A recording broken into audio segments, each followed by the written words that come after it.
Théo avait un grand rêve, passer une nuit sous une tente comme un vrai aventurier. Un matin d'été, alors que le soleil brillait fort et que les oiseaux chantaient dans le jardin, papa est arrivé avec une surprise. « Théo, que dirais-tu de camper ce week-end ? Camper ? Dormir dehors ? Dans une tente ? Comme dans les dessins animés ?» s'est écrié Théo. « Exactement !» répondit maman en sortant un grand sac de couchage du placard. Théo a sauté de joie. Il a couru dans sa chambre pour préparer ses affaires. Son doudou lapinou, une lampe de poche, son pyjama préféré avec des dinosaures et un livre d'histoire. Il n'oublia pas non plus ses chaussettes rouges porte-bonheur. Le samedi matin, ils ont mis les sacs dans la voiture, attaché la tente sur le toit et pris la route vers un endroit magique.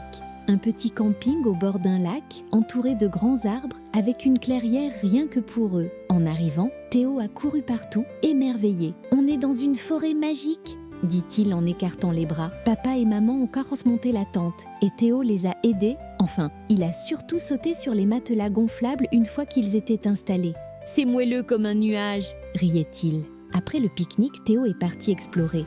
Il a trouvé des pommes de pin, un bâton en forme de zeta, une petite coccinelle qui grimpait sur son doigt et un écureuil roux qu'il a observé depuis un arbre. « Maman, j'ai vu un écureuil, il avait une queue toute fluffy. C'est un habitant de la forêt. » dit maman. « Et toi, tu es son invité ce soir. » Théo regarda autour de lui. Les arbres étaient aussi grands, les feuilles dansaient doucement et le vent faisait « chut » comme une berceuse. Le soir venu, papa a préparé un feu de camp. Les flammes dansaient et une odeur délicieuse flottait dans l'air. Théo a mangé des saucisses grillées, puis un marshmallow fondu qui a collé à ses doigts. « C'est sucré et bizarre, mais j'adore !» dit-il en riant, la bouche toute collante. Ensuite, ils ont chanté une chanson et papa a sorti une guitare. Dans la forêt lointaine, on entend le hibou. Ouh, il chante à pleine haleine. Quand la lune est partout, tout dort sous la ramure. Mais lui reste debout. Dans la forêt lointaine, on entend le hibou. Théo chantait doucement, les yeux mi-clos, bercé par la chaleur du feu. Quand il fut l'heure d'aller dormir, Théo mit son pyjama dinosaure, prit son doudou lapinou et entra dans la tente avec maman et papa. Mais une fois la lampe éteinte, tout était noir. Et dehors, on entendait des bruits. Crac, une branche, houhou, une chouette, grinc-grinc. C'était quoi ça ? Papa, j'ai un peu peur, dit Théo en serrant fort lapinou. Tu sais, la nuit en forêt, elle chante. Ce ne sont pas des bruits effrayants, ce sont les sons de la nature qui dort. Même les arbres dorment ? Oui, et les petits animaux aussi. Tu veux qu'on écoute ensemble ? Alors, Théo se tut. Il tendit l'oreille et doucement, il commença à reconnaître le ruisseau qui coulait doucement comme un chuchotement, le vent dans les feuilles, comme un soupir. Et très loin, une petite grenouille qui faisait « croix-croix ».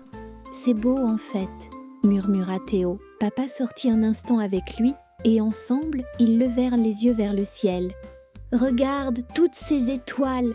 dit Théo bouche bée. « Tu peux faire un vœu si tu vois une étoile filante. » Théo fixa le ciel et hop, une fine lumière traversa la nuit. « J'en ai vu une, j'ai fait un vœu. Tu veux me dire ton vœu ? Non, si je le dis, il ne se réalisera pas. » chuchota-t-il en posant un doigt sur ses lèvres. Ils retournèrent pendant la tente. Théo s'endormit vite, blotti entre maman et papa, avec Lapinou dans les bras et des étoiles plein la tête. Le lendemain matin, un rayon de soleil traversa la toile de la tente. Des oiseaux sifflèrent joyeusement. Théo ouvrit les yeux, s'étira et s'écria « J'ai dormi toute la nuit dans la tente. Je suis un vrai aventurier maintenant. » Et ce jour-là, il découvrit encore plein de choses. Il lança des cailloux dans le lac, construisit une cabane avec des bâtons et inventa une chanson qu'il appela « La chanson du campeur courageux ». Et depuis ce jour-là, chaque fois que Théo voyait une tente, il se souvenait de cette nuit magique dans la forêt, avec les étoiles, les bruits mystérieux et son doudou lapinou. Il savait que même quand on a 5 ans, on peut être un aventurier.